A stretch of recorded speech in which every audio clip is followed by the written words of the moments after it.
Rite of Passage is back and it is better than ever. Starting February 16th this year, you'll get to enter to try and get your chance to make XGS. With just a $50 entry fee, you get direct invite to our round robin stage where it is best of threes for every game, making sure every single chance, every game, every round has the most meaning possible. The best teams in the round robin group stage will make it on to our single elimination playoffs, where they can fight for not only a chance for the lion's share of a $1,000 plus grand prize, but also a chance, a direct invite to the next season of XGS. Signups close February 13th, just 3 days before the event actually starts, so make sure you gather your teammates, friends, and sign up, because this is your chance to make a name in the scene. Are you ready? Find out here. And we are alive. It took a little bit, but we have ourselves some beautiful games, and more importantly, a beautiful color caster. How do you want to introduce yourself here? How are you feeling, Clemps? Feeling good. It's been a while since I've been on the mic, especially in Xenon or just in general, so we'll be a little rusty getting into it, but it's a good Friday, right? Friday is always the best day of the week. Everyone's getting off work, going into the weekend, having a chill time. It's a little crazy here in Arizona with the Open, so there's a lot of fun stuff online that you get to watch with all the drunk idiots and whatnot. But Cards, it's a blast to be here. It's fun. Obviously, we're kicking off Xenon playoffs to start here for Season 8. And we've got a nice matchup. Two teams middle of the pack, came from the qualifiers, but they look really solid overall, obviously, between Unity and Cenguns and Co., the first matchup that we'll be highlighting. We're looking at the standings overall from Xenon, what we've seen so far in Season 8. Kind of the results you would expect, I think, at least at the top level. Org list being a surprise, but that's a different situation, so... Yeah, I mean, I think the biggest thing to really look at is, those buys. We saw SSG Academy have a little bit of early struggles, but they picked it up so much in that, in that second half of the season. They really put on some amazing work and got themselves that buy. So they'll be able to sit themselves, as well as JJ's team of Ballsack Nation. They can sit and watch for tonight. They don't have to worry about any games, but the other 3 to 6 seeds all have a game tonight, and all of them have what I'd argue is a pretty hard one. I mean, Unity and Cenguns, they have faced off before. They had a pretty fun matchup there, but I think even with previous history here, you have to be so careful because things can still go wrong. The BO3 means there's more distance to cover, and, there's always that change for variables. Anything can happen in our matches, right? And here's the playoff bracket to showcase exactly what is happening here in Xenon Series Season 8 playoffs. Carnico Team Sesh at the top side of the bracket. And then the game that we're featuring, Unity, Cenguns, and Co. The bottom half, of course, Ballsack Nation and SSG Academy being the 1-2 seeds, get that slight advantage where they get a bye, and they'll face the winner of the matches from tonight. Yeah, and I mean, you can't start off much better. I mean, Unity and Cenguns, a matchup that we already saw at Playday 7, but there's been a lot of time to, look back, a lot of time to really show what has changed, and more importantly, I think we already know how the game is going to go. We already saw these two face off in that last play day, and it was all about one thing. There was all about the aggression there. Every single time they were just running at each other, trying to capitalize on a crazy play, and it was certainly an entertaining game for us, but it really does make you think, how are they going to adapt to this more long BO3 style instead of just that quick, snappy BO1? I think it's the expertise that you really have to rely on, and the veteranship coming from the Unity side that is going to give them the advantage and the edge in this match. Obviously, Cenguns and Co., much younger team, a gaggle of players that are newer to the competitive side, or at least haven't really made their name yet in big competitive events, but they're doing a great job by taking that initial step into Xenon Gaming Series, and you can see them here. Cenguns, Nexus, Chase Zera, Icy Ghost, and Adam 4KT, all solid players. They've all performed rather well, but ultimately it comes down to experience, especially in playoffs. This is where you start to get into the money, right, as us poker players would say, and I think that Cenguns and Co. are a team that could potentially get there, but they've got a very tough opponent in Unity. Yeah, I mean, it's not, there's, I think, so many tough teams in here, and it really sucks that you have to go against arguably one of the greatest here. It makes for a really hard showing. I mean, it feels like whenever we look at Unity, they've been slowly improving. We saw them with a 7-5 loss against the team of Ballsack Nation, a game that was so close and really showed that they were able to keep up with a team like JJ when he was fully trying. I mean, you see the roster, you see the experience with Hat, Kiru, BJL, Reapers, Vic Band's a little bit newer, obviously, has only about a year or so of real experience, but even in that time, we've seen him take leaps and bounds and really become that superstar that fits the name he currently has, the reputation he does. Yeah, I mean, homie played on land, right, for the Element 6 final, and ultimately, yeah, I think this whole Unity team is really solid. It's just a stack of guns, right? People that are known to be able to shoot back, and so they're a tough roster to face against, even whether you be a structured, solid, like, compy team, right, or you're a little bit more chaotic, kind of what we're expecting from the Cenguns side. It's tough when you're just barreling down against someone like Hat, who can rip off everybody's head. He's done it in the NAL. He's done it in the Tier 2 circuit, and he's done it in Tier 3. I mean, he does it all the time. Same with the rest of these guys. Kiro is always unpredictable. BJL can be a monster.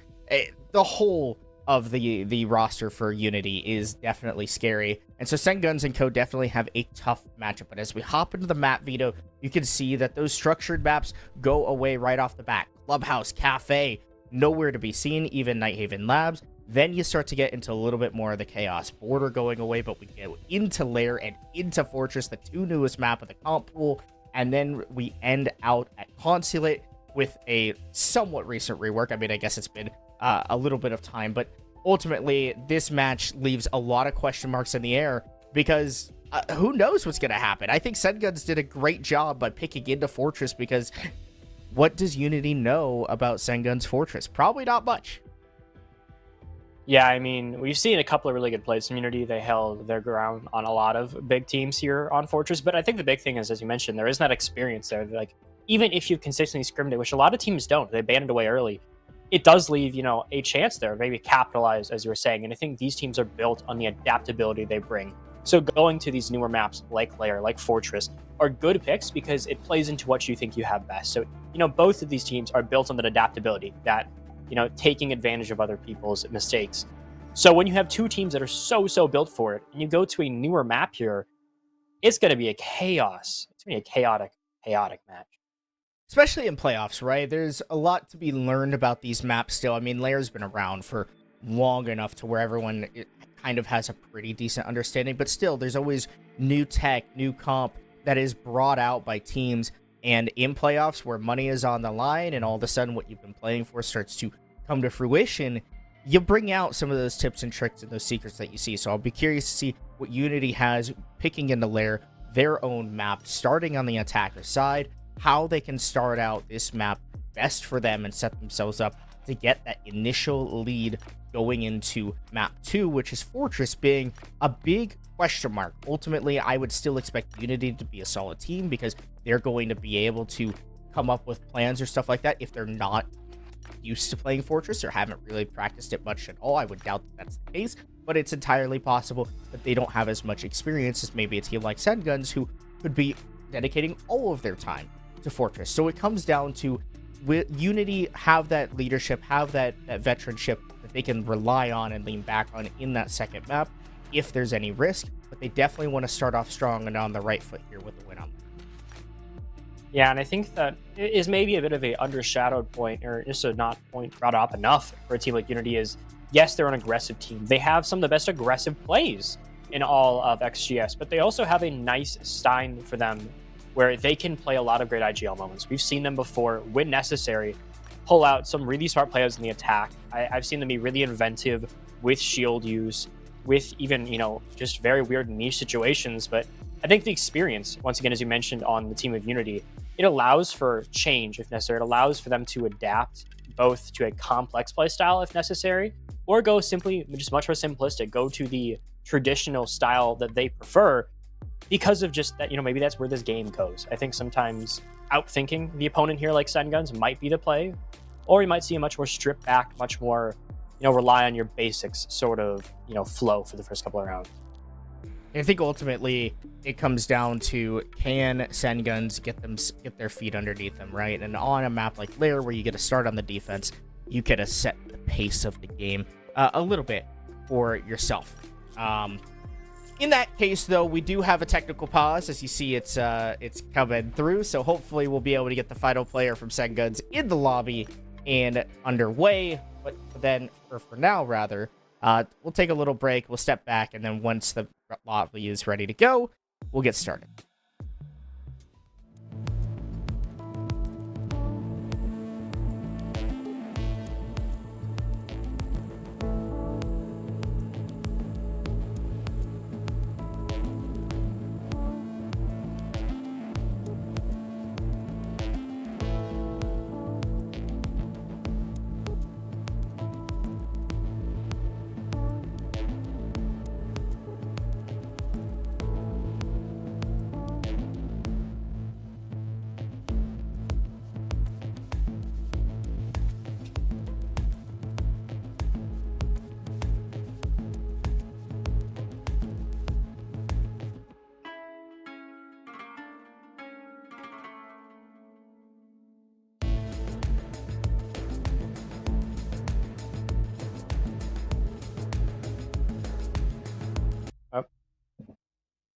Okay, and we are back here after a little bit of a break.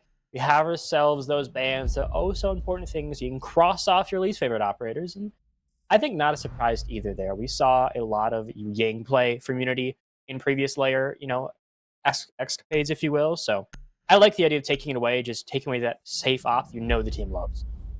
We went for the good old trick of as soon as we go to break, the player joins the lobby. And it worked. So that's nice. That's nice. It's always good to gaslight the players into thinking that we're going to be gone for a while, and then all of a sudden we're back. So thanks for bearing with us. But yeah, overall, pretty simple map veto. The Bandit is definitely very helpful to get those walls open, but Maverick's such a strong operator, especially back in the meta now, with having grenades back and accessible. And then Ying, her shotgun is so prevalent on the attack. I don't remember exactly when that became the thing, but on this map specifically, you saw a lot of teams leveraging the Ying shotgun over on the bathroom entry into the main hallway and ultimately into the bomb site. So that won't be available for Cenguns, or for Unity rather, as Cenguns and Co have banned that out. So Unity will probably have to take a much more general approach and less aggressive, or they'll have to really clear out some of the space that Cenguns and Co will be trying to extend into. Yeah, and I'm a little surprised with one of the bans here. You see the Cade stick around, which I get a bandit ban. It can be strong at points, but the basement site can already be a bit of a slog. So leaving that hatch electricity could be a worry, but we at least have a little bit before then. We can at least see how the reactions come in early. And I do love a nice BJL pick on Deimos. Unity has loved to use Deimos here to really isolate those ones and try to get the entry in their direction. And for the most part, it's found a lot of really good success. And Deimos has always been such a scary operator to play against, right? The only counter really being mute and standing near it, or having Vigil in your pocket. So there is some counterplay that you can bring in against the Deimos, but BJL should be rather effective and rather lethal with having wall hacks in his aid, effectively. And Reaper's early swing from Chazira does not go well, and the Tuberal falls very early on. Great control for Unity, as they've already got a little bit of that top mezzanine. Icy Ghost looking to go for this trick here on the ops wall, but so far it gets opened up anywhere. At least the log angle up through mezzanine, and now Vic can just hold nice and steady. And if Exalt decides to swing, it won't be good news for the Melusi. Yeah, and there we see DJL use his first Deimos tracker. They're one of the most important pieces of utility, I'd argue, in the team's repertoire. You can track down, or at least force back, that roamer, really give you a little bit more space and just make it easier to get into the site here. Is halfway in, and you have a good amount done here. You have the advantage, but things you got to remember is that this round, this game can be so volatile, and BJL taken out by Cengun. Maybe didn't expect the roam after the Deimos was already shown, but once again, it's the thing about these teams. You have to be so careful because madness will ensue. Sometimes they'll trust themselves, maybe even if it isn't logical. Sometimes you just got to trust it. It's exactly what I was thinking. BGL saying, yeah, Warden below. That's what I'm thinking. I'm like, why is Sen downstairs chasing?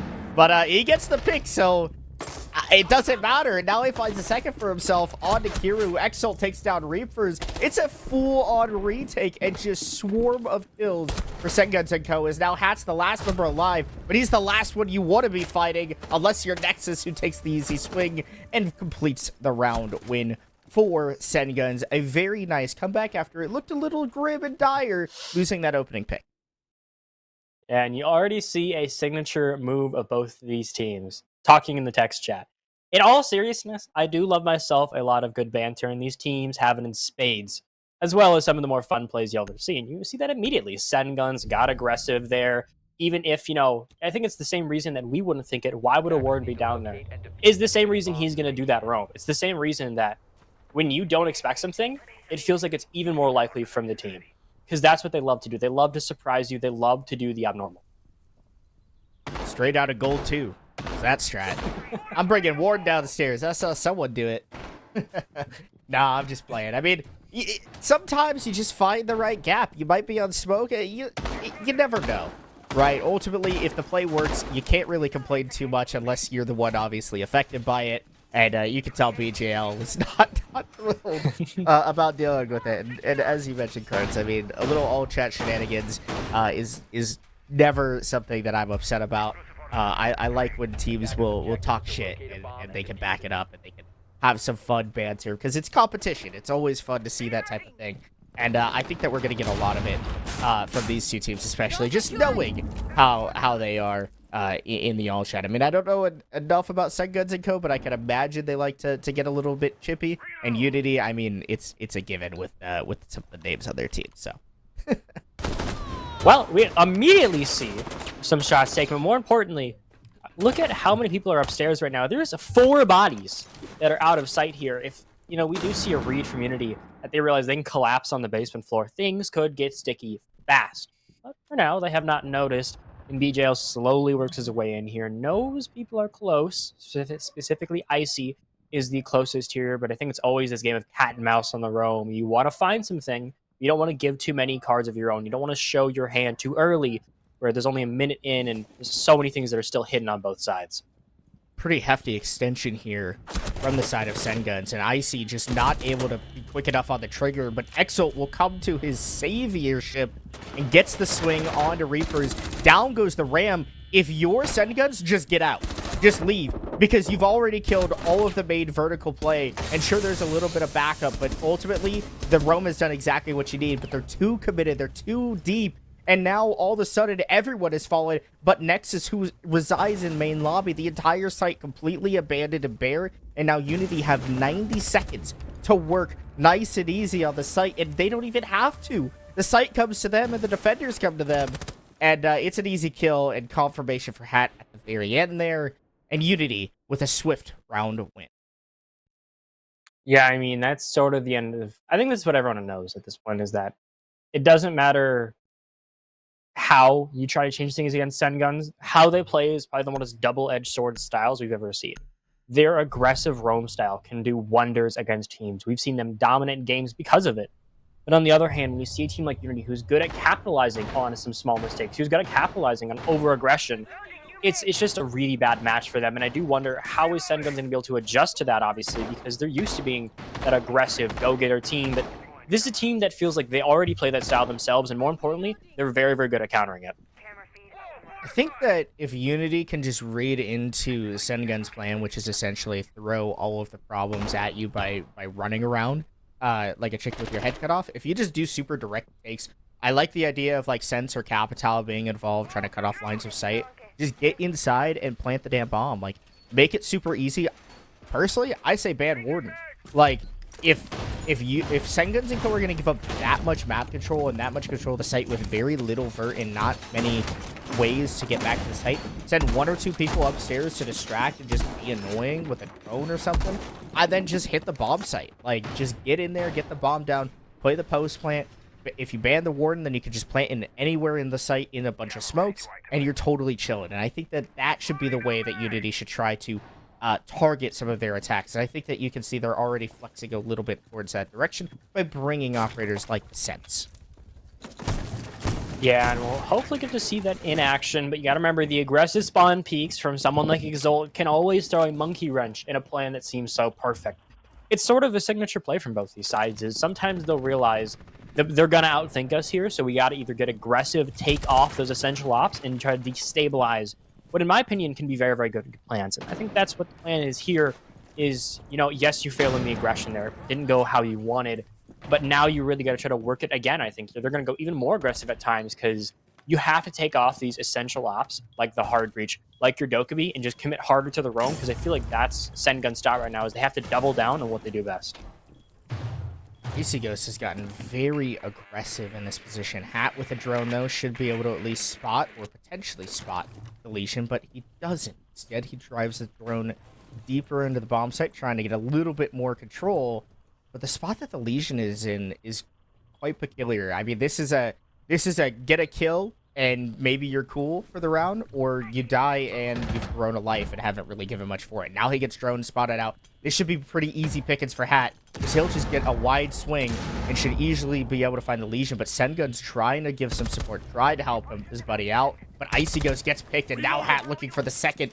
A little bit more meat off the bone to Cenguns on the Valkyrie, who throws her C4 and finds nobody for the cause.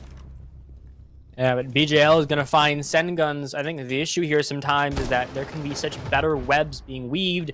Community side, the crosses can be immaculate. And Exalt might get a chance to see it, but stops the plan as well. It's the most important part here. This Senses didn't do what they necessarily needed. Another shot from Exalt. He's going crazy, but Hat and Vic Band saved the round. What could have been a very, very shaky round is saved at the last second there by some good old gun skill, some good at the right place at the right time. Just not good refrag theorem out of the side of Cenguns, right? They tried to do it. You saw the Valkyrie of Sen trying to help out Icy Ghost the Legion, who was fighting Hat, but ultimately, she just never peeked. Like, she's got to run out the door or make some noise, like, be a distraction. Even if they give up their own life, at least the Legion gets the refrag. They could probably run all the way back around to where the Valkyrie was, like, outside the breach and back inside, and that would be the better solution. But instead, they play for themselves. And when you play for yourself, when you allow your teammates to die, it's easy for Unity to just continue to rack up the kills. And although it was a valiant effort by Exo at the very end of the round to try to get a couple points back, there's just not enough bodies on the side of Cenguns and Co. to soak up some pressure for Exo and Unity easily come away with their second attack. Yeah, and now you get to see them go back to the most popular site on layer here, your top floor. And honestly, not a lot changed here. You keep the Solus, you keep your Warden. So I'm trying to figure out what is the change here internally. Maybe is it just a mental change? Maybe is it just a playstyle change? Because you didn't lose, excuse me. You had actually a relatively good second floor there, but what can you do to adapt? Because it feels like Unity have been able to take the momentum and just keep it coming since that point. Well, it's the half, and we see a couple more operators get banned. The Malusi and the Ace both stripped away from each team's kit of operators that they can bring. I think the Malusi is a great ban for Unity, just because it was slowing them down a little bit. You could see that their aggression was a little bit more timid. However, it almost helped them out, right? Because it forced Cenguns to try to make some plays and swing into them as they were clearing out the utility, and often Unity came out on top in those fights. So we'll see how that ban impacts Unity, whether that's a positive because there's less things slowing them down, or it's negative because someone like BJL gets too aggressive and ends up getting his head blown off by Exalt. Yeah, I mean, sometimes it's all you need is just a little bit of aggression to go your way. And a little bit of mental in the chat as well. But Hat, it's at least a tie up there. Gets rid of Chase. The True Grow off the board should make it a little bit easier, but it's not an easy path to clear by any means. I mean, there's still a lot of utility here. And more importantly, this doorway is notorious for causing a lot of issues if you're not prepared. It can be so hard to fight this because there can be DMRs, C4s, all ripping. And you're forced through a very, very hard couple of points here. I do wonder what's going to be the play here from Unity to really try to stop maybe the overwhelming amount of utility currently on the side of Cenguns. Oh, man. Oh, Exo, I was waiting for something stupid to happen, and there it is. Just completely blows out the brains of Kiru. Vic, though, does get a pick back, so we're still even on the man count. And you could potentially get that wall open, but you got to deal with the electric line. The only way to do it is by going below, in which case Reefers was down there, but again, has been taken down by Exalt. Great use of the verticality play, and ultimately, it's going to be down to Hat and Vic to make something happen. Now, Hat is on a tear in this game, 6-1 to go for himself, and there goes Exalt overheating, giving away their life, and now Hat, plenty of utility to burn away the Arudi Gate, walk in, and see if they can take out Nexus. And time is the factor here. 45 seconds left. First, C4 goes wide, but no damage. A little bit too early of a rip. But Hat continues to keep pushing the pen here. He waits for his moment. The angle found, but he couldn't get the kill. Instead, it's going to be down to a 1v1. Hat gets it all done. Unity find their first here on the second floor, and a beautiful play from them. More importantly, a pretty beautiful clutch there from Hat to fix it. Might have looked a little bit bad, but they kept it together, and they kept their composure just fine. I mean, it's just brilliant use of the utility, right? You smoke off the cross because you understand that Cenguns and Co. are playing it about as smart as they can, where they've got a very hard crossfire, and you've got to take one of the engagements. Ultimately, they decide to smoke off the Arudi, throw a flash deep at the Cade, and see if they can get in. One fights the Arudi, while the other one fights the Cade, and ultimately just enough time for Hat to get the job done and secure the final 3 kills of the round, and the final 2, of course, being in that last flurry of engagements. Huge round win for Unity, continuing to boost the momentum, continuing to win attacks here on Lair, which is ever so important considering it's their map pick. And again, Unity having to set themselves up for success here going into Fortress, which is going to be much, much more questionable. Yeah, and I think the big thing to look out for Unity is, I'd argue they've already won. They have already gotten a half that they can be proud of in the review room. When they're looking at VODs and they realize that they at minimum got a 3-1 or a 3-3, that alone is a good enough half on Lair. So at this point, it's all about excelling. It's all about, going above and beyond the expectations for your team, which can certainly be done. I mean, it feels like the momentum is in their direction. I think that last second floor play was the biggest showing of that, where it looked really strong for Cenguns in that first round. But since then, the momentum has continued to just keep going the way of Unity. And I think we've seen it before. I don't know if you've really gotten to watch them enough, but, looking at Unity, it feels like once they get into that rhythm, it can be so hard to stop what they bring. It can feel so impossible to really stop the momentum they can get in a crew.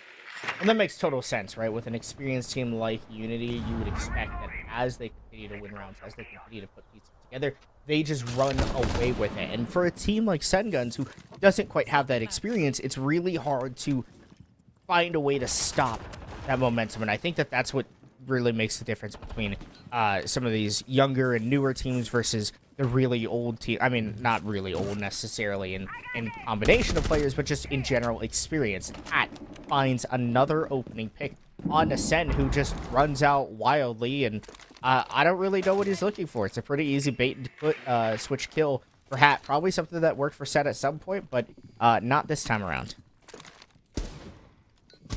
Yeah, and it's moving at a good point here. I mean, once again, you're seeing the entry go your direction. You're seeing everything line up as you want.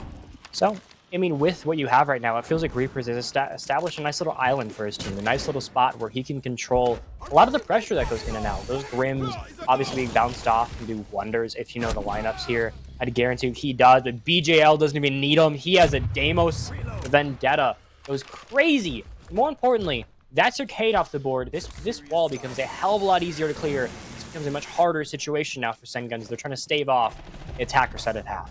Yeah, when you lose someone like Sen, the player who's dedicated to run around downstairs and take those fights, then you have to peek those ugly vertical angles. And you see Icy goes very easily loses that engagement to BJL. But Chase fighting back a little bit in this round. Gets that kill on a Reapers, and we're even at 3 apiece. Actually, a little bit more of an advantage for Cenguns because they have BJL at half HP. 1 or 2 bullets from one of those DMRs should easily be able to dispatch of the Deimos. And here comes the execute. Smokes coming in deep. Chase with a C4, but it's not going to find its mark. It's way too soon. And now the bomb can begin to go down for Unity.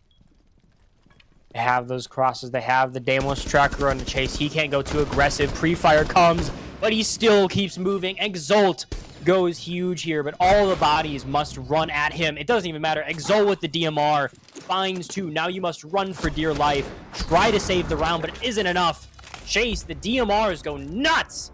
Quad kill for the DMRs. Chase and Exalt each grab themselves 2, and more importantly, a much better comeback round here.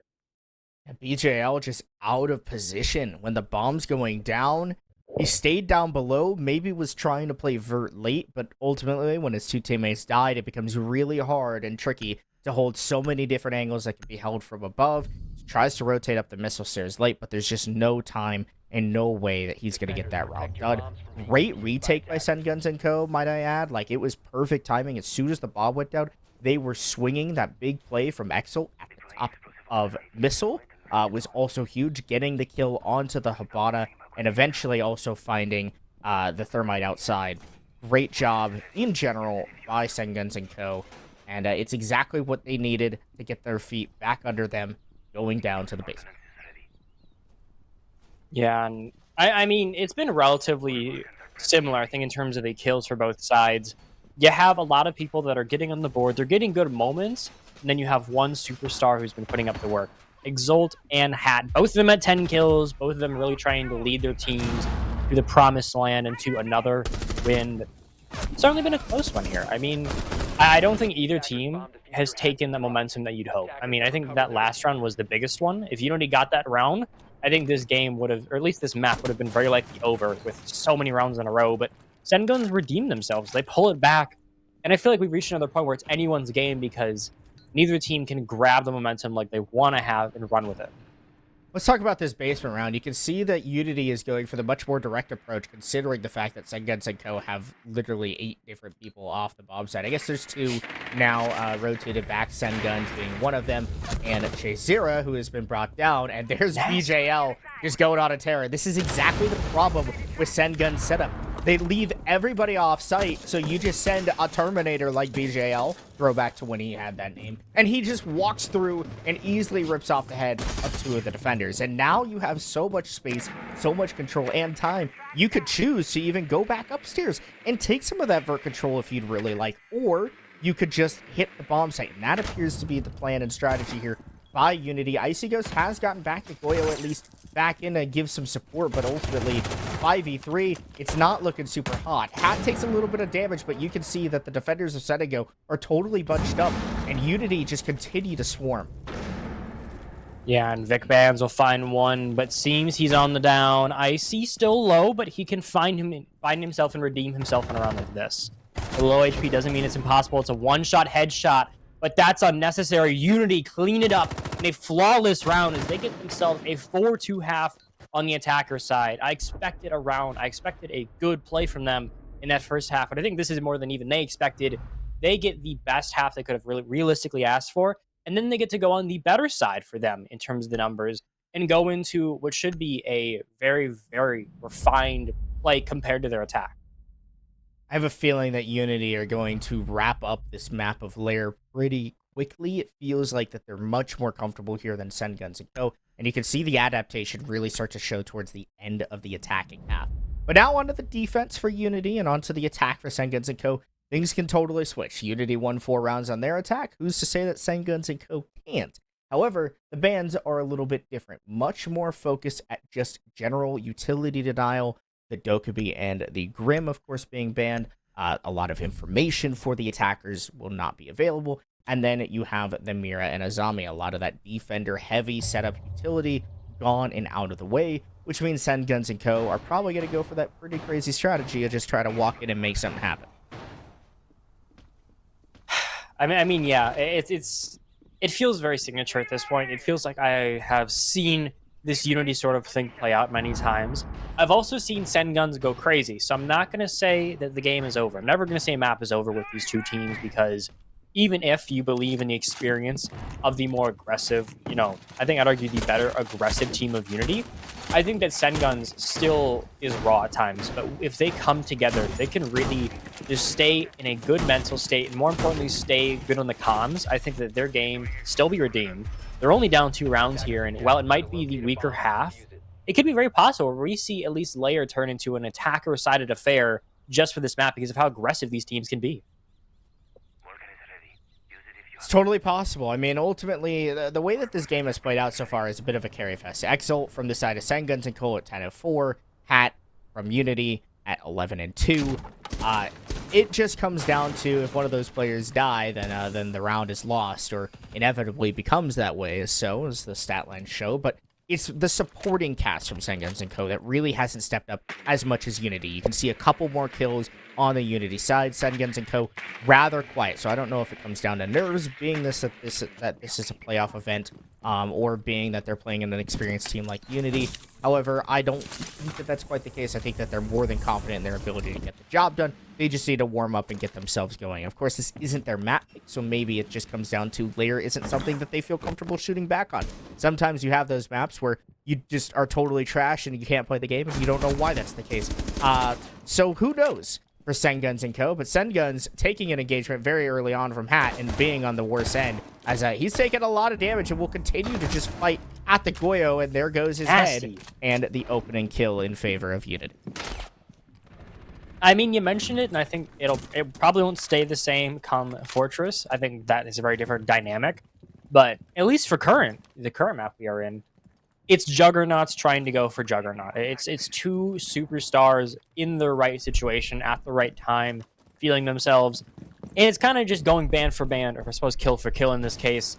And it seems that, I think, it's been close, but as you mentioned, the supporting cast, role players, because I think that a team like Unity is much better built for it. They have much more experience, even Vic Bands, where he can be called a little bit of an aggressive go-getter. I've seen him, and he's very willing to fall back at times if he sees that there's someone better for the job. And seeing him fall back here is a great sign, because it shows that there's that flexibility within the team. And more importantly, he's in a very, very, very good position if things go awry.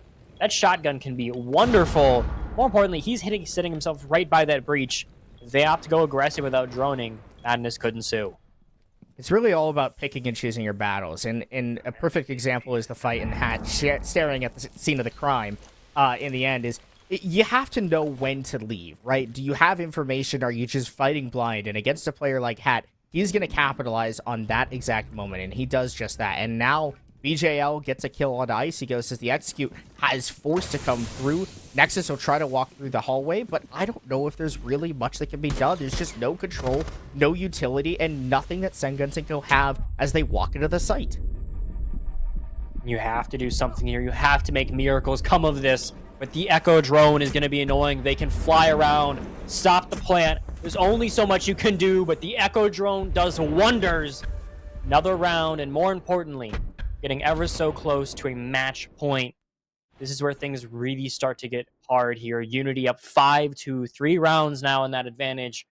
And they haven't even had their third bans yet. It feels like, you know, the momentum, as you mentioned, it feels like the coffin was already closing when we saw that 4-2. And I feel like this is just another step, another rung for this map to really end, and at least not something that Cenguns would really be happy of.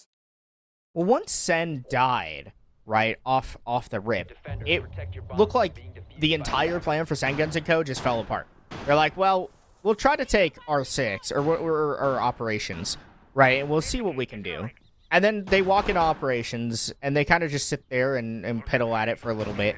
And Unity just fall back. They just keep going back and back and back and wait, and nothing really happens. Cenguns and Co. never had a plan. They never really had a way that they wanted to execute the site. There's so much defender utility they had to deal with the yokais, the gas spades, the walls just being reinforced in general. Like, there was just not much progress made in that round. And Cenguns and Co. never really made that realization of, we probably need to make a rotate. We probably need to go somewhere else because we just don't have enough stuff to get the job done on this side of the map. And unfortunately, they never recognized that. They ran into time trouble, and then they tried to run to the bomb site and got completely smoked out.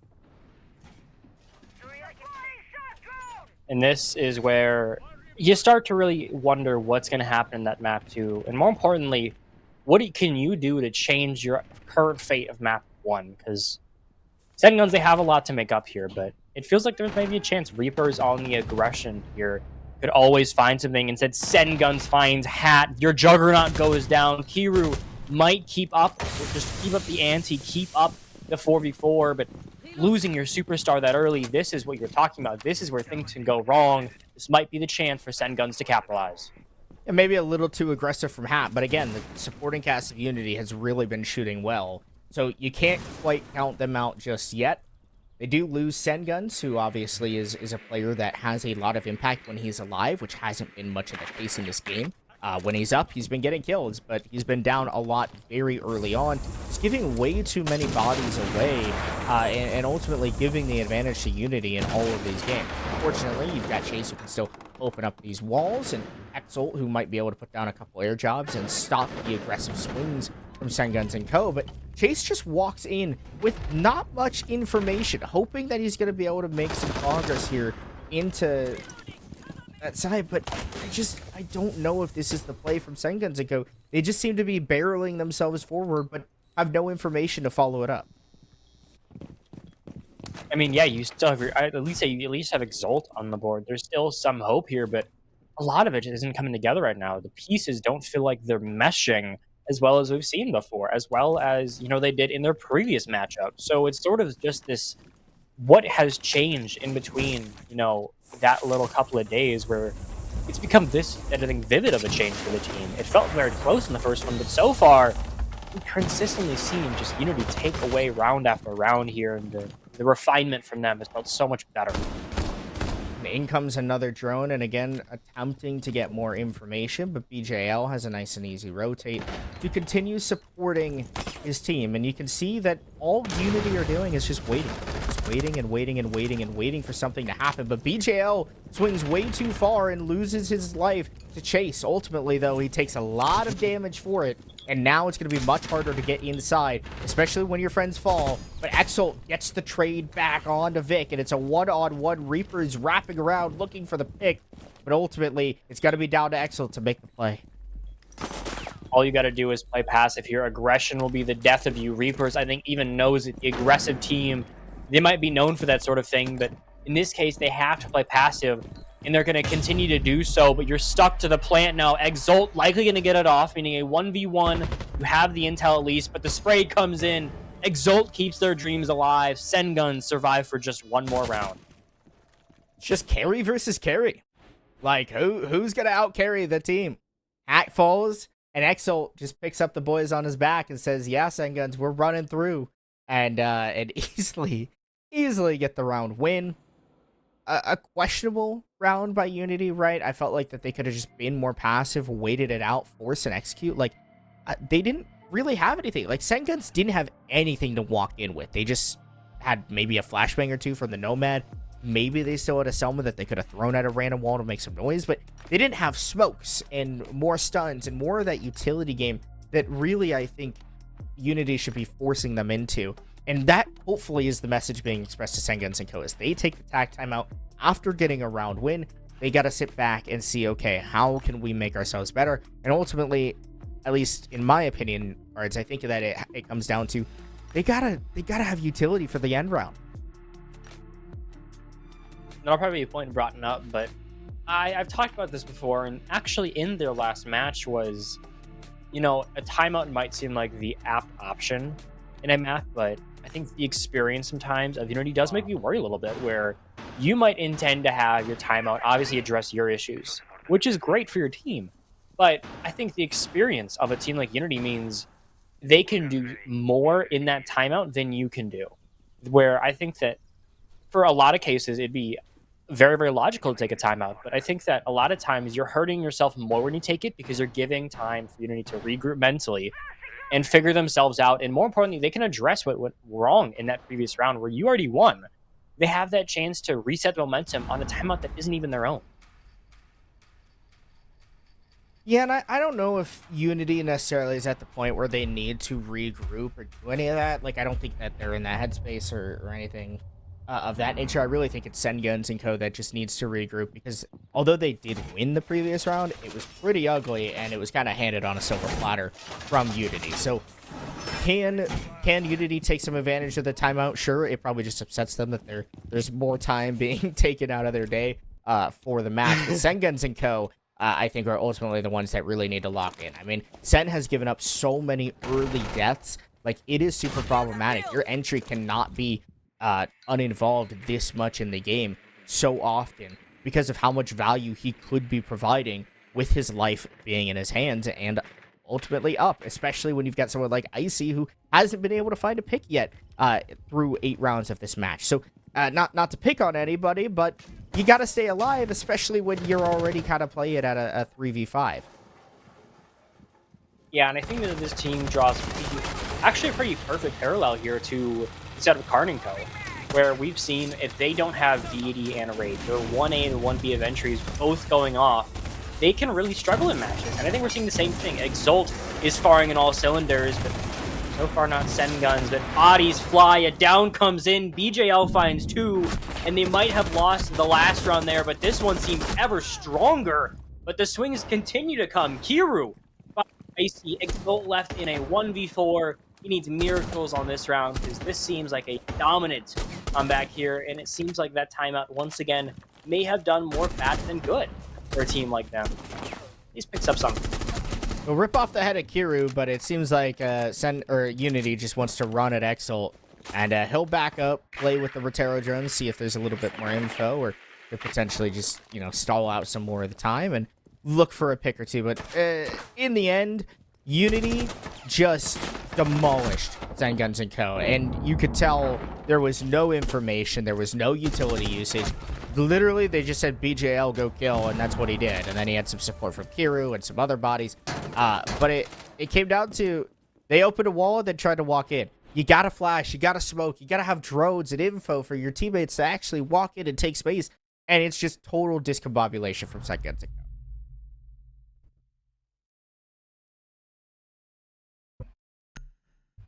And as the bands, at least the last bands, come in, it's really, it feels like the scenario is perfect for Unity right now.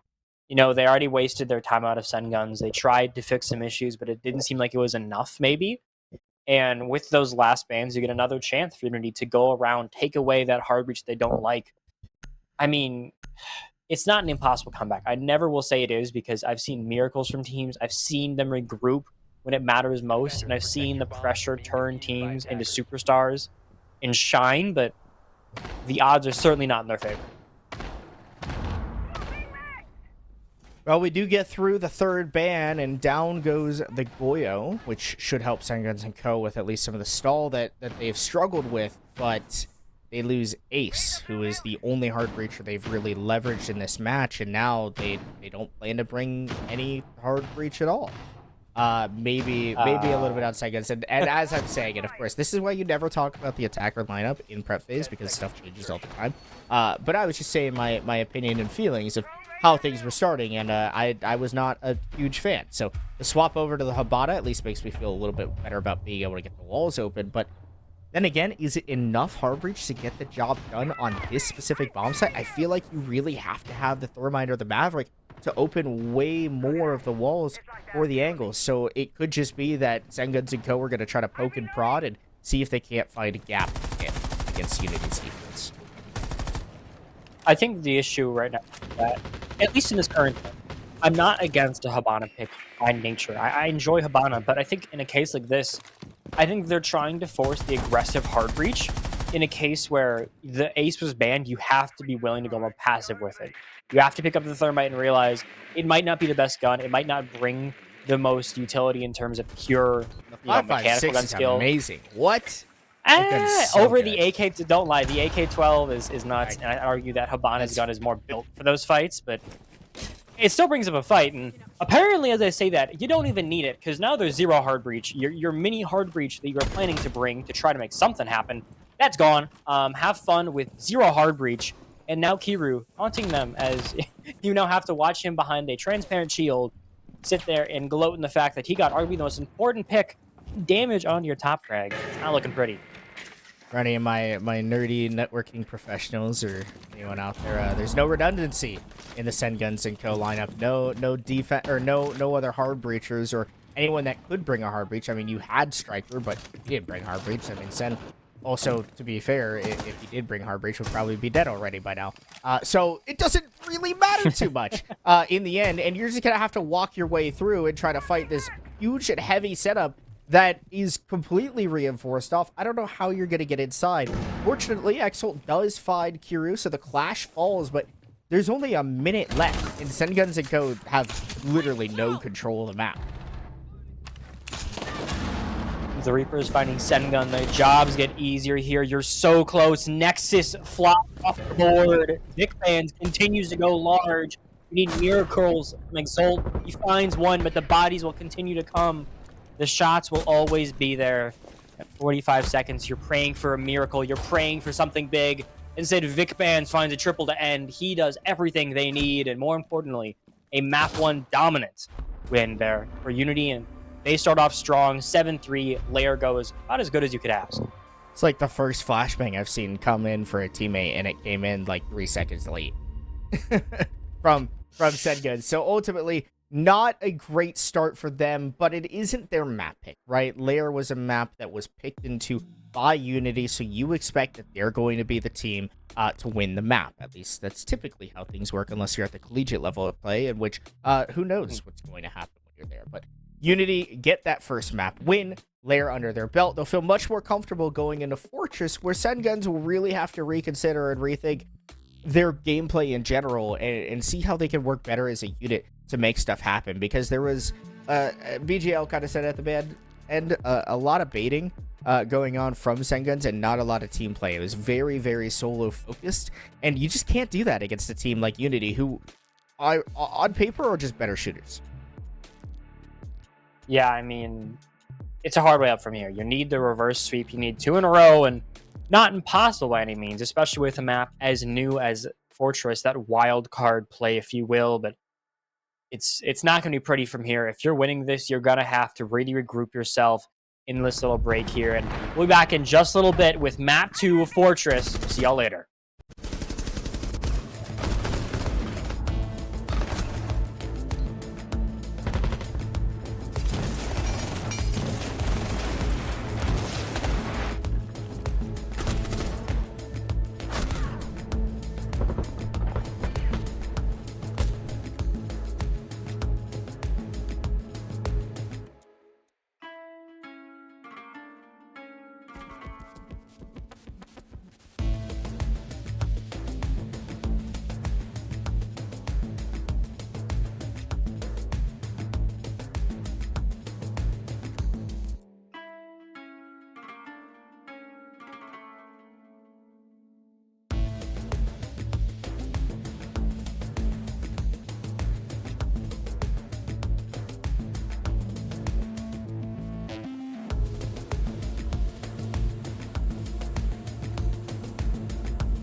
Rite of Passage is back and it is better than ever. Starting February 16th this year, you'll get to enter to try and get your chance to make XGS. With just a $50 entry fee, you get direct invite to our round robin stage where it is best of threes for every game, making sure every single chance, every game, every round has the most meaning possible.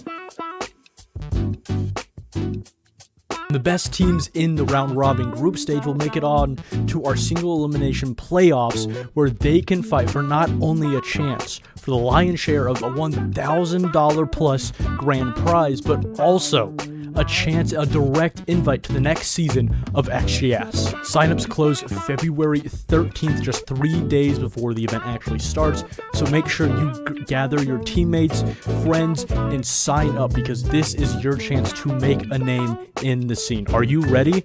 Find out here. And after a small little break, we're back, and hopefully with a more competitive map too, but at least to start off, it wasn't really the prettiest from the group. Now it's just the case of how are they going to adapt to what should be a much more wild map in terms of pure playstyle.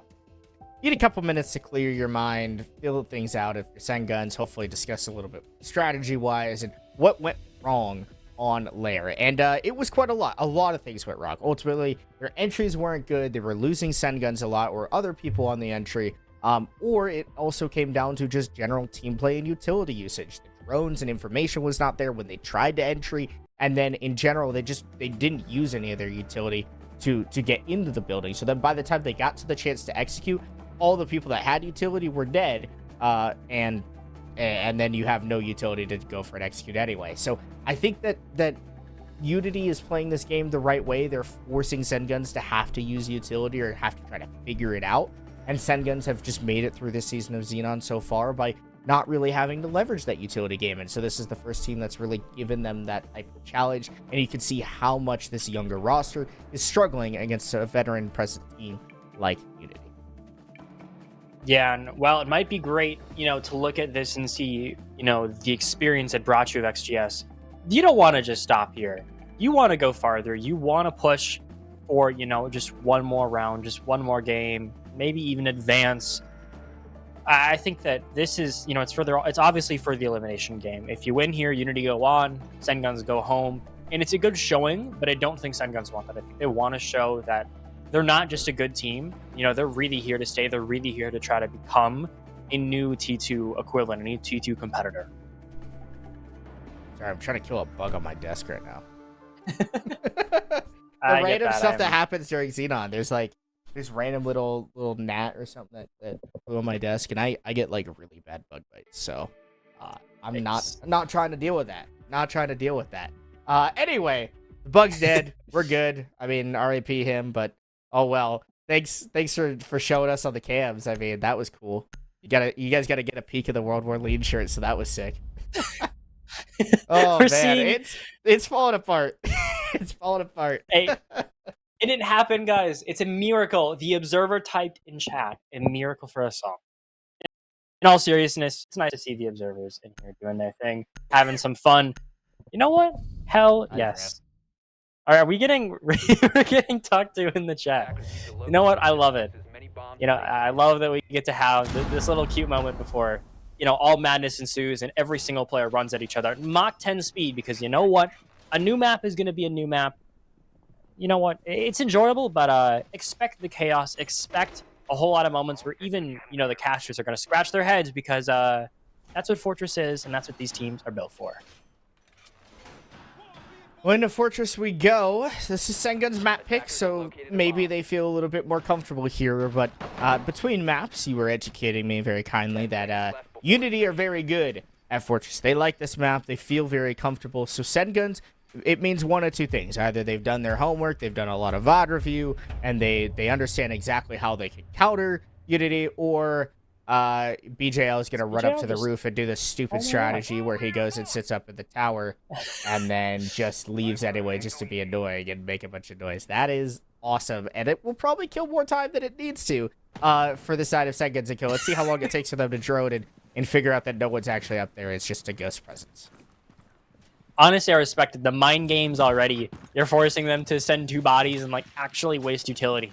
They just can't ignore it anymore.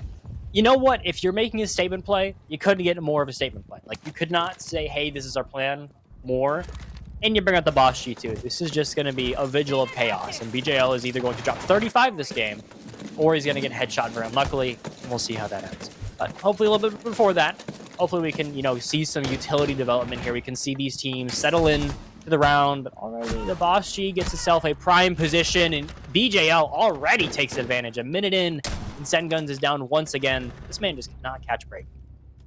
Yeah, it's another opening death. Just the same issues looming from the previous map, and now in comes a C4 from below. Reaper's in kitchen, looking to see if he can't find a pick. And he's got Hat, who's dead, of course, and can easily give some of that information on Valkyrie. No IQ being brought by Cenguns, which means the Valcams, the black eyes, especially on a map that's a little bit newer, there might be some techie spots that you don't quite know about yet.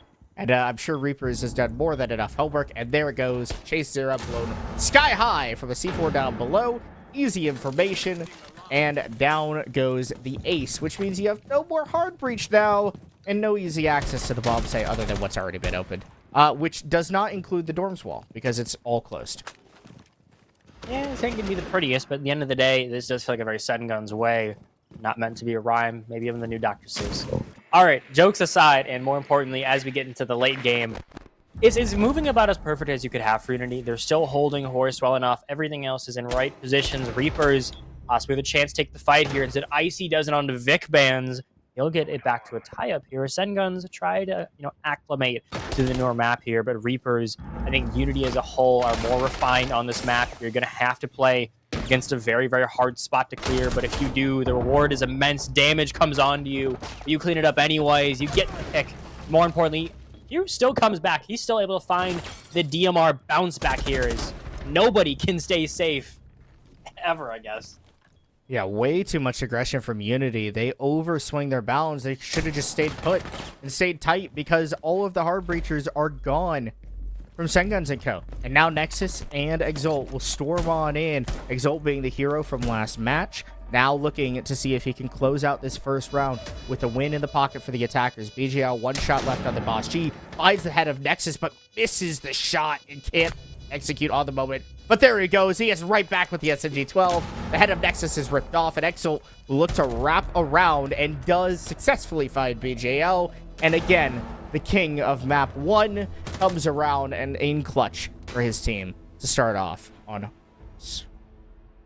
Seems he is apt and ready to reclaim that crown as the top fragger. But, I mean, as much as we saw him be the top fragger, as much as we saw him really go off, the team couldn't keep up. I mean, he dropped, 16 kills in his last game there, and the team just couldn't find themselves, couldn't find that path to get those rounds. So, it's a good start here, and it proves that there's still Exalt there to help you. There's still this superstar on Cenguns to keep your team alive, but you need someone else here to help stoke the flames for this team. It cannot just be a one-man show. And ultimately for Unity, I mean, that was just a poorly played round. As soon as you recognize that the hard breachers are dead, just hide.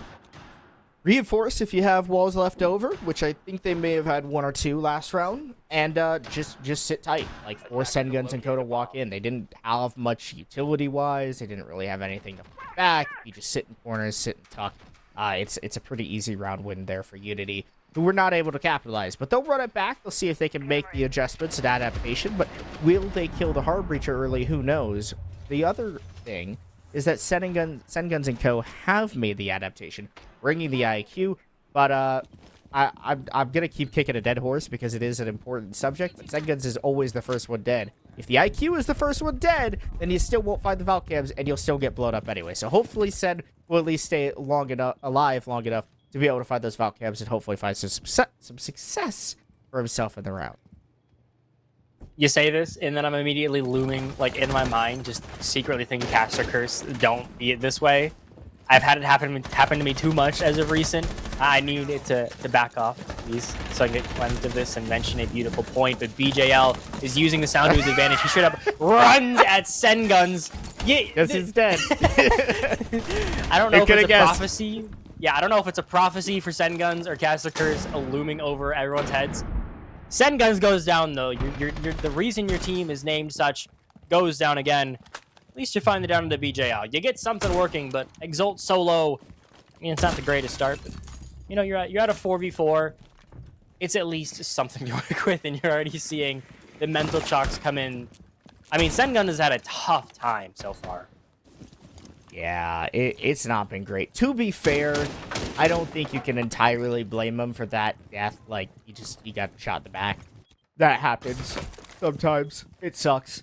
But at least it's not like, oh, he made some stupid play and then, lost his life for it. This was much more reasonable of a death. It's just unfortunate that it happened to be timely when we were talking about him. So we'll pray for Cenguns that next round he'll have an opportunity. C4 comes out from Kiru, but it misses its mark and falls a little bit short. Exalt quickly out of there with ease. But again, a bit of a slow round here. 60 seconds left, and this admin wall still hasn't quite been opened up. The briefing room into bathroom still remains closed, and with an electric claw, you've got to get Icy Ghost over there, and now the two-brow trick begins to come through. Install this wall for Big Open for even longer. So what are Cenguns and Co to do to try to crack themselves through and into the site? And I think the issue is they kind of have the worst rock, paper, scissors here possible as Hero finds one, but I was going to mention the C4s here. I mean, it feels like if you find one issue, there's going to be C4s we chucked at you to solve another, but DMR does it instead.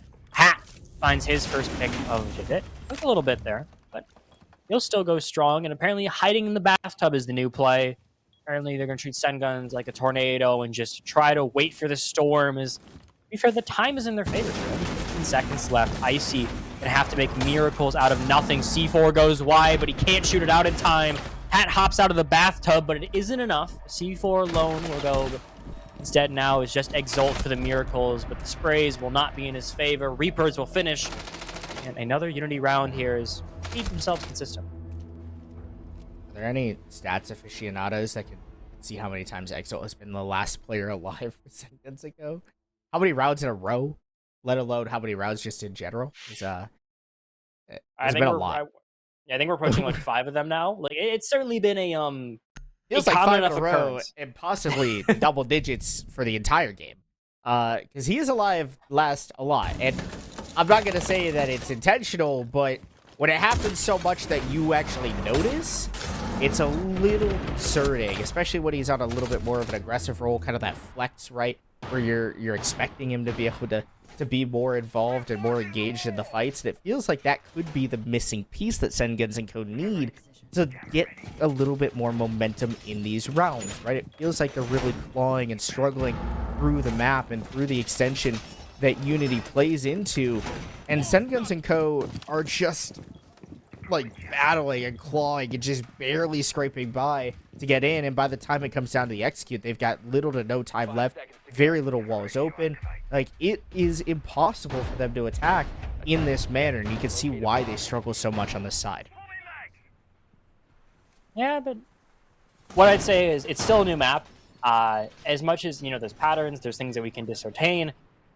At the end of the day, sometimes it's going to come down to some pure tomfoolery. Not because the stats and the logic doesn't suggest one thing. Not because you're not wrong. I mean, I think you're perfectly in the, you know, this is the same rate of thought. It's just that, you know what? Aggressive teams are going to be aggressive teams. And with a map this new, it means that crazy stuff could happen. It happened in the last match we saw in Chalet. And that was a map with probably some of the most reps any of these teams will have. So going into a map now where there is easily the least amount of reps for any team. Nobody has touched this map enough to really fully understand it.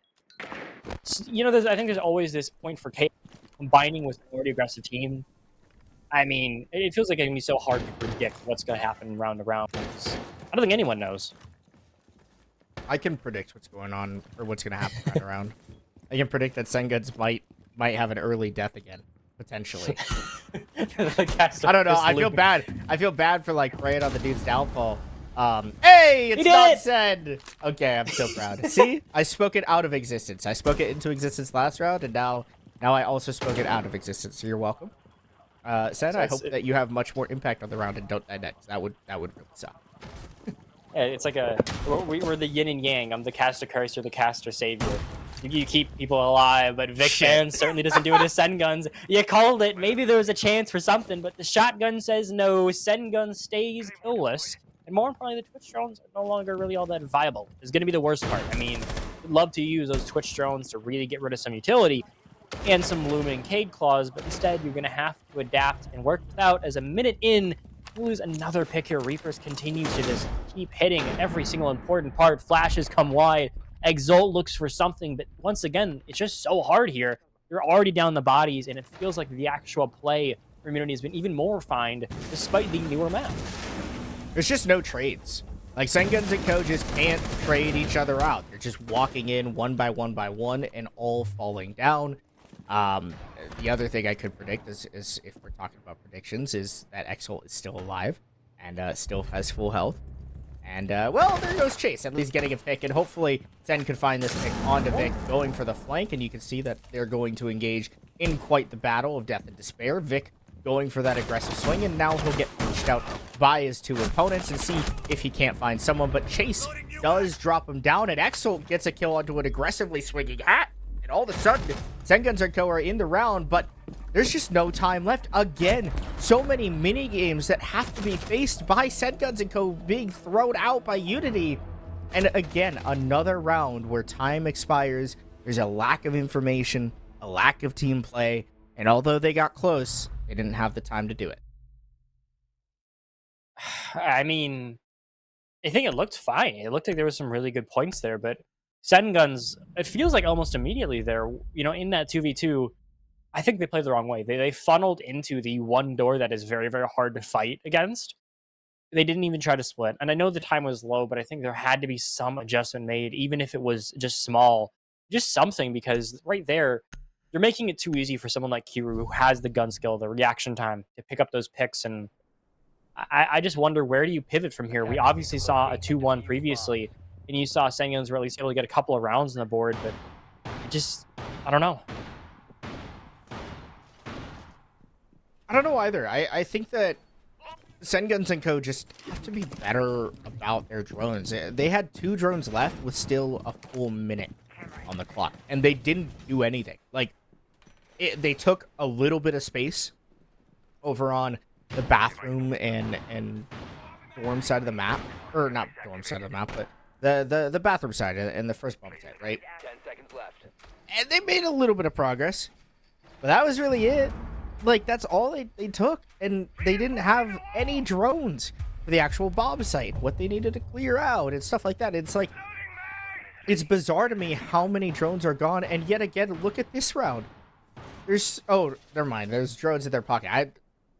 I'm just not this UI yet. But anyway, okay, so they've got extra drones in their pocket compared to what it shows on the board. I think that's horrible, but whatever.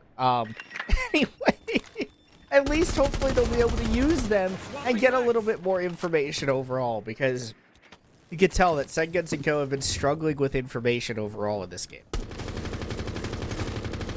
Yeah, and I think the bigger thing this is also a small little thing. I didn't know if you knew this. The drone counter can be very weirdly broken. Nobody's really sure what triggers it and why. So, try to keep a track. I know it's pain. We're gonna have to pivot a little bit.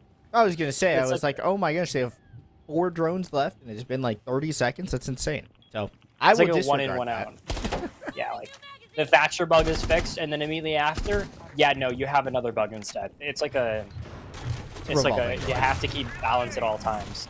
Yeah. You must have some amount of glitches, but more on an important point, Nexus is already taking a lot of verticality here. Not quite a pick.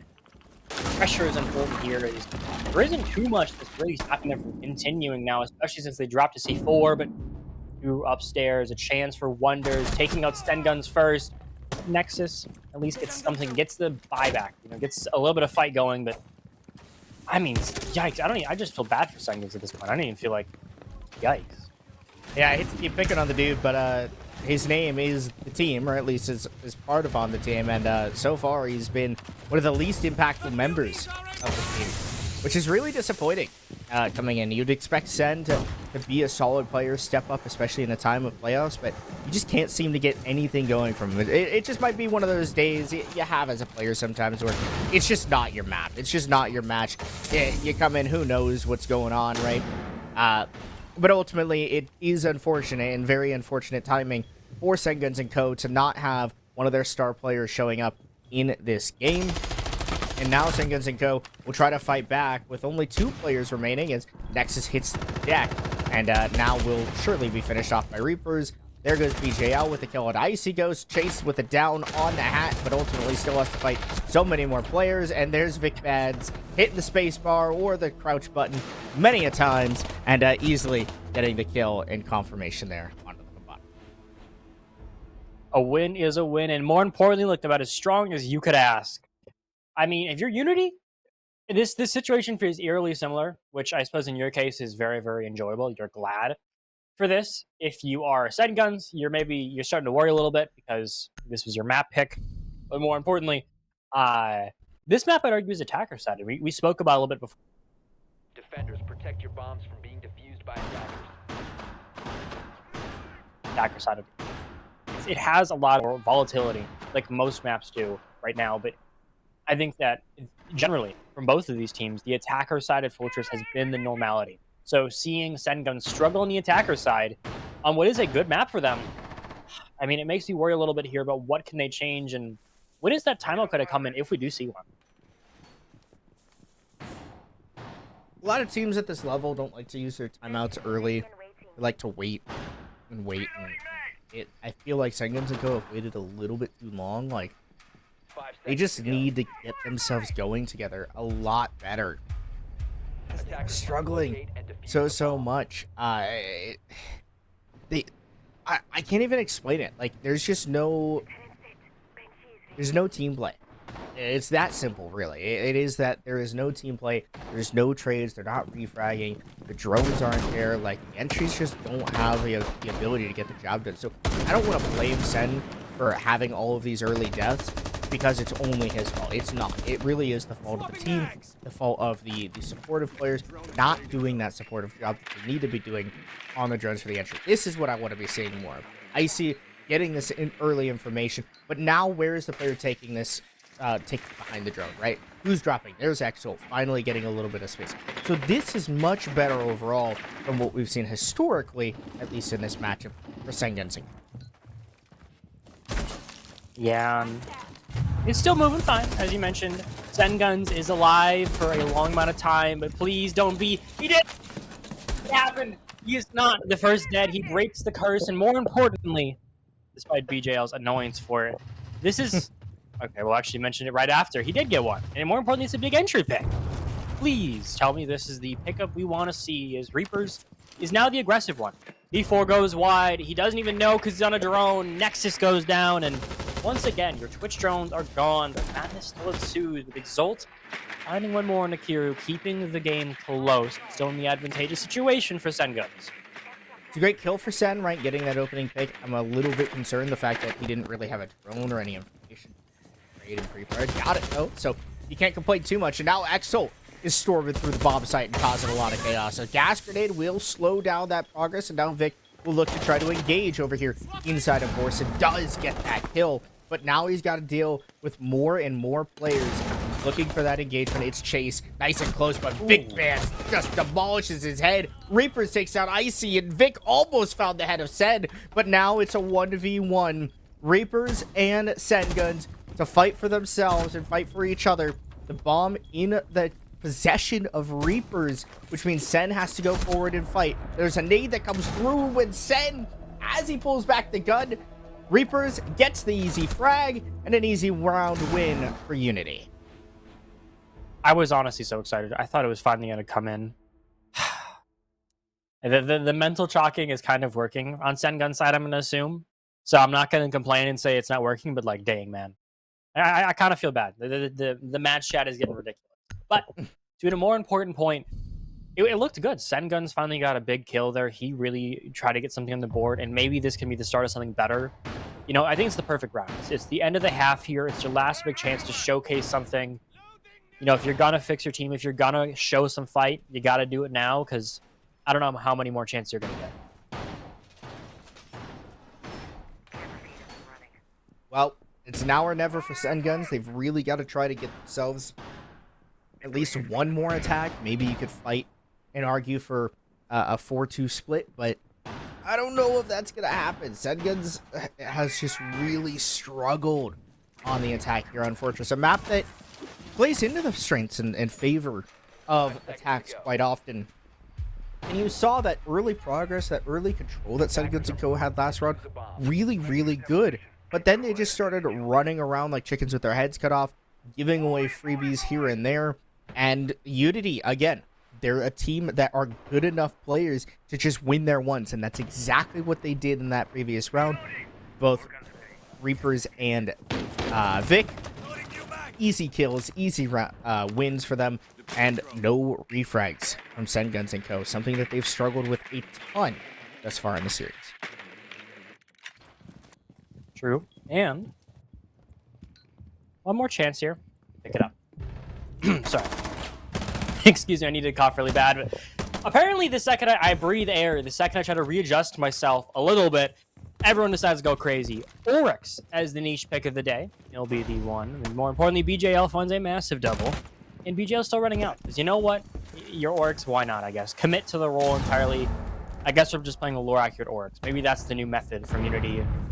It seems to be doing wonders as they go up even more, but taken back as you're at least you're down 2, so winnable, but it's a hard situation from here. I mean, the picks aren't in your favor.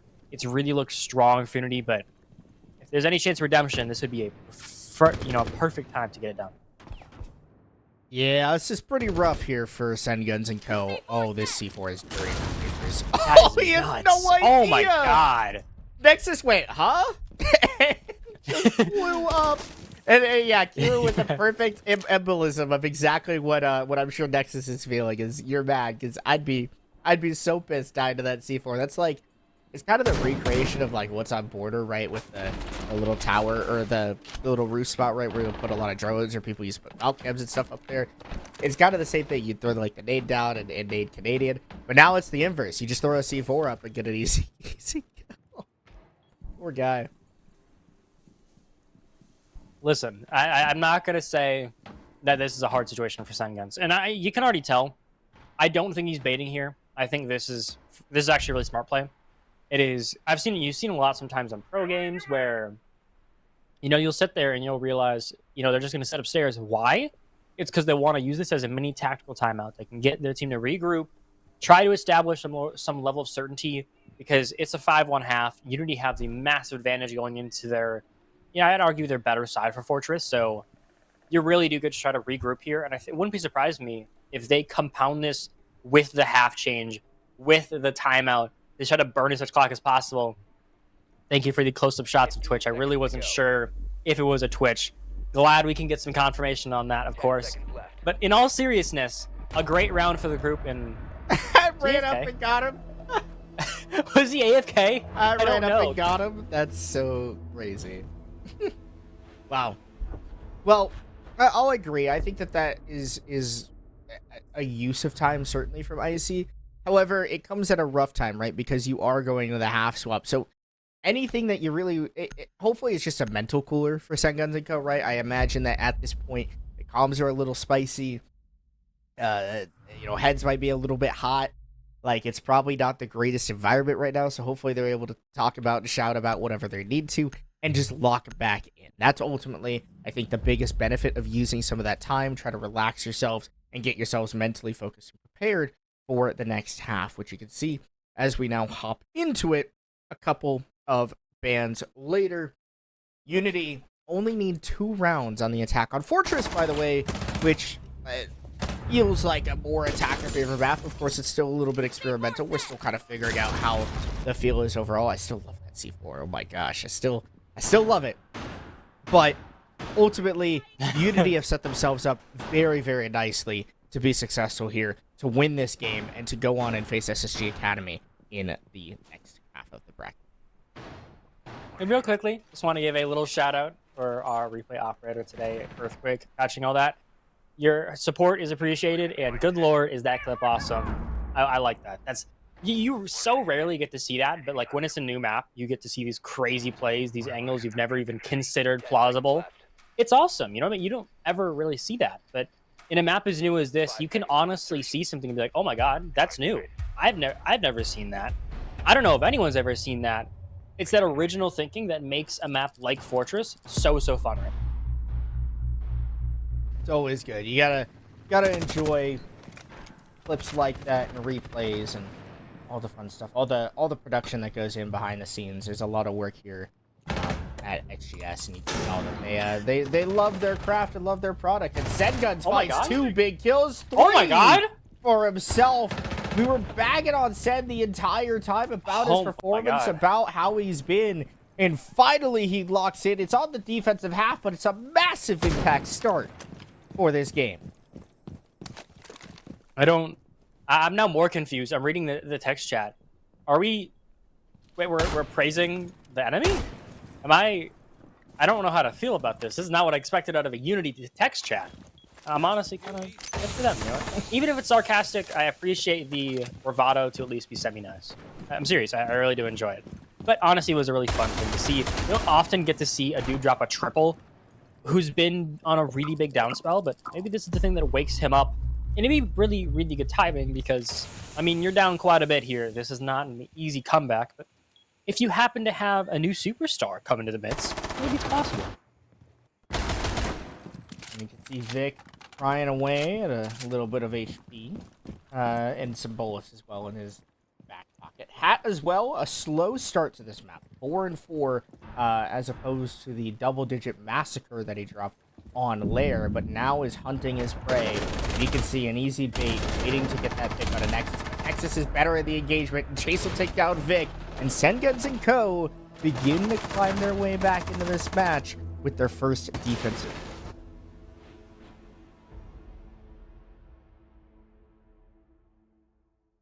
Yeah, and I mean, it's about as good as timing as ever, because, you know, I don't want it to be so. I really wanted to see a different map.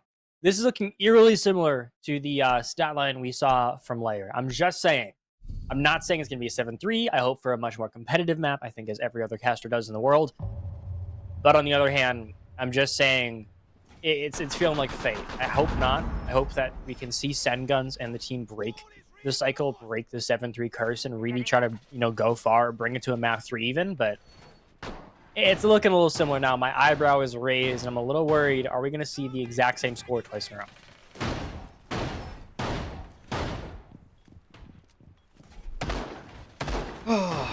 Sorry, I'm a little distracted because I just got flamed by Goose. I just need to make the statement that I am not 10 years older than Cards.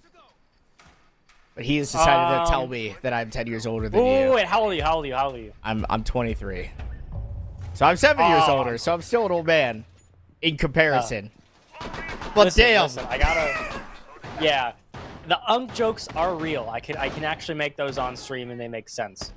Am I gonna do them often? No, because it's a little cliche. But honestly, we're having fun over here in XGS. It's all in good faith. I'm just salty at Goose. I cannot believe that he just did that to me. Man. Goose is mid-mental chalk, bro. He's trying to sabotage the stream. Yeah, I'm rocked right now. Goose, you know what? You go step in here, you young lad. How about that? You step in here and take over. Like Sen is trying to take over on the defense, especially off the back of last round being so good. But now he's maybe overstepping his bounds and again trying to take some fights that he should probably be walking away from. Yeah, but isn't that kind of the Cenguns way? Let's be honest. I feel like that's sort of what they've driven on. I don't think they're going to change now. You know, there isn't a timeout in that. You know, in that time, they kind of just trusted themselves and said, you know what, probably going to get it done. You know, you got to just trust your aim, I guess, which is an aggressive strategy by every single measurable means. But you know what? I respect it. To stick to yourself after so much turmoil, it requires some grit, if you will. I do applaud, but we're gonna need more than that now as Kiru drops Reapers as well. Pretty much everyone is falling into a place here to get ready for a rush play, I assume. I mean, a lot of Grims used. They're already all gone, so did they just dump everything there just for that clear?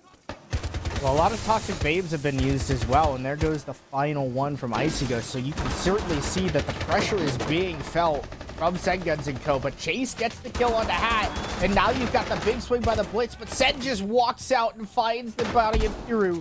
And now with the Shoddy, tries to get a little bit more aggressive. Lots of supporting cast. Exo with a big kill on the Reapers. And everybody from Unity is falling down at the aggression from Cenguns and Co. as Sen picks up a second kill on this round. And it's all down to BJL in a 1-on-5. So a quick question for the audience here. Do you happen to know if you have a fairy godmother or a genie, perchance, just in your vicinity? And why would that? Because he was going to need a miracle to win that one. But it seems that fate will go as normal. You'll still have a nice flawless round, and this is what I was mentioning. There is a real chance for them to win now because Cenguns is online. The player that is the superstar of this team, the entirety of the point of this team, is going big. I mean, this is about as good of a shot you're going to get to a map 3. You got to just keep up the momentum now, because if you lose, I am very worrisome of what's going to happen next. But if you can keep up the win streak, suddenly a map 3 doesn't seem all too hard. Couple big defenses, and ultimately Unity just not playing as good of as a team as Cenguns and Co. has. Like, the big shift in team play from Cenguns and Co. That last round, you could really see it, where they were all cycling around the site together, swinging as a group, all of them grouped up and bunched up with themselves. Like, that's exactly what we wanted. That's exactly what we needed to see from Cenguns and Co. And you can see that the results are speaking for themselves. They've won 2 rounds straight now and are just continuing to try to build up that momentum against Unity. Sorry, excuse me. I just read a message on Twitch chat. Some fun ones for sure.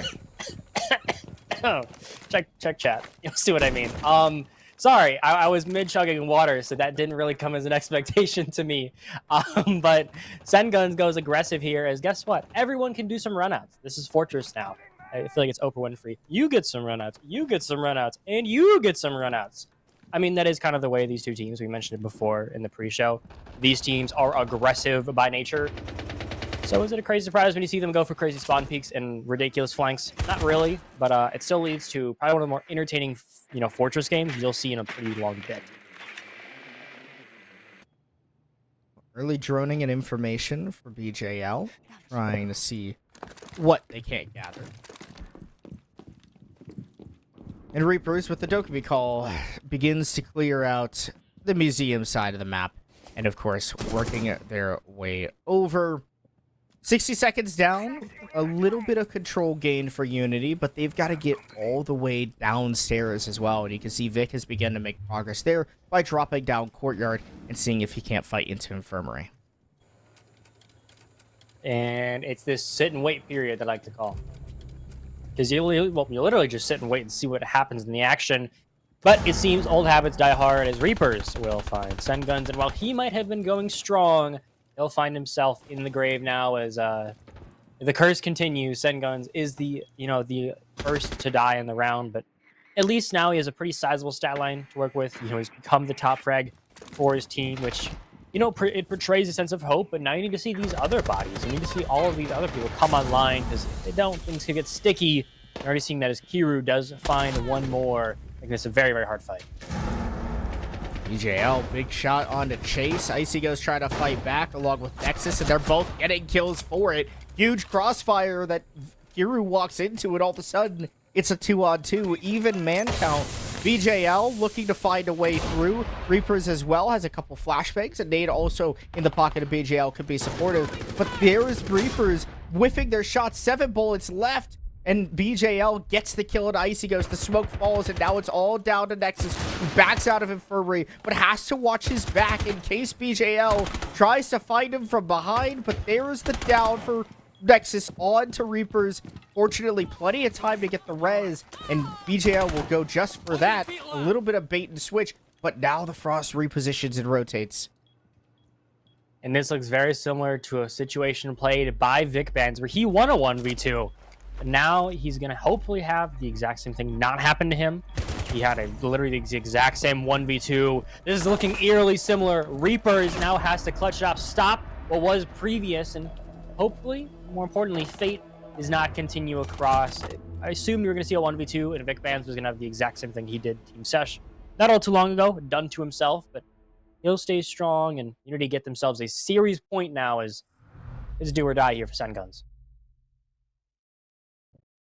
Oh, man, it was so close for Cenguns. They were just making more and more progress.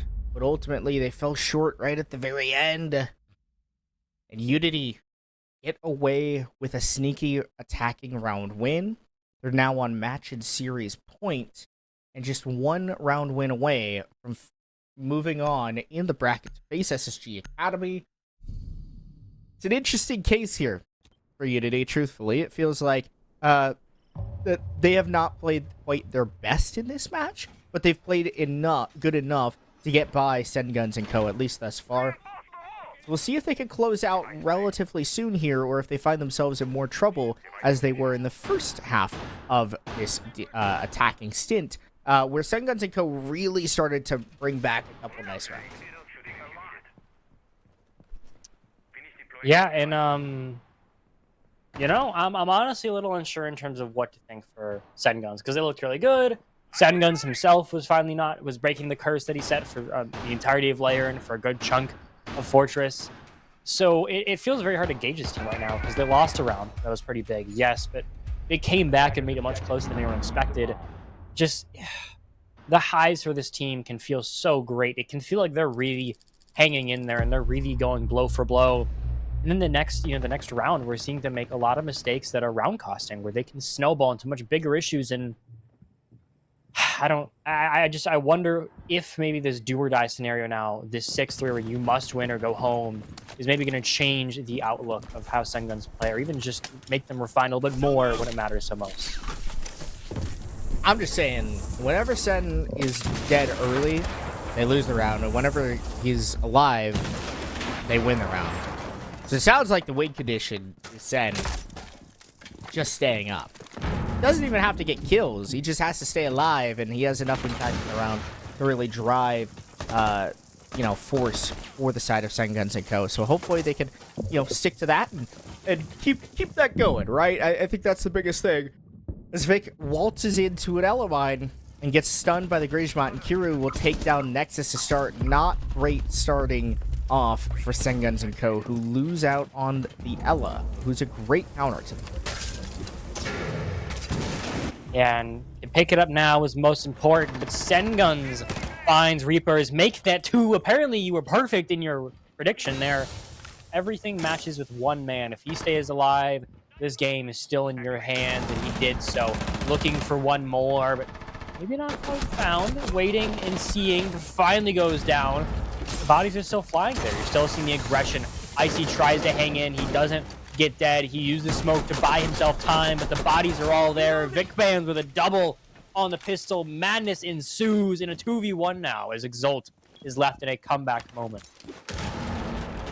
It matters. Being alive, that huge flank from Cenguns keeps his team in the round, but maybe a little bit too much fought into it and a little too much help coming from Cenguns and Co., where they couldn't get the job done and completely wipe out every member of Unity. As Vic Bands still hanging and teetering on very low HP, and BJL about 50% of the way there. And Exo has to be careful at how he tiptoes and challenges his way through. He's brought down BJL to just a sliver of HP. The Blitz is still alive and still has enough, but an impact grenade could be the difference maker in this round. And now the Blitz of Vic has hopped over and begins to get the bomb down. Coverage has to be good by BJL. He can't walk into the fire, and he just stays on the edge, gets the kill, and secures the win for Unity, who advance themselves on to the semifinals here in Xenon Gaming Series Season 8. And they shall fare beautifully. 2 7-3s. It seems I was a little bit right with my prediction. I didn't so, but Unity look as strong as ever, and more importantly, they look really refined in this map. It felt like Fortress was much better than a lot of people expected. That is absolutely what we want to see from them. The growth on a map as new as this is, what you want to see from them. So now you have to immediately think Fortress is a strong map for them. Is this an insta ban? Do you consider banning this immediately now if you're playing? If you're playing them next time? And we'll obviously see that with SSG Academy in just a little bit, obviously a little bit down the road, but a beautiful, I think, first match here. And it more importantly shows what Unity is right now. It feels like they already showcased themselves when they played JJ's team of Ballsec Nation. It feels like they've showcased themselves again when playing Cenguns. And they have probably one of the more dominant round 1 wins we could ever expect here. And now they have a much harder road ahead. Ultimately, Cenguns and Co., they looked really solid, but just could not get the job done. Still, congrats to them on a very solid season of young plays and young players. I hope that they stay together and can try to figure things out as they go on and continue to grow in their competitive career. But as for Unity, a team with much more experience, now they go on and take on a very young Space Station Gaming Academy team in the semifinals. And I think that there's a lot to gain from that game for both teams. Obviously, SSG Academy could solidify themselves as a serious threat in this Tier 3/Tier 2 ecosystem, right? If they get that win over Unity. But if Unity get the win, then they solidify themselves as a threat, which I think can just be implied based off of the names on that team. But ultimately, both teams have a lot to play for. It's also a chance to get into the grand final. And when it comes down to the other side of it, it's really looked fun and solid for for Unity just to get the job done. This is the result I would have expected going into this match, and so congrats to them for pulling off this win.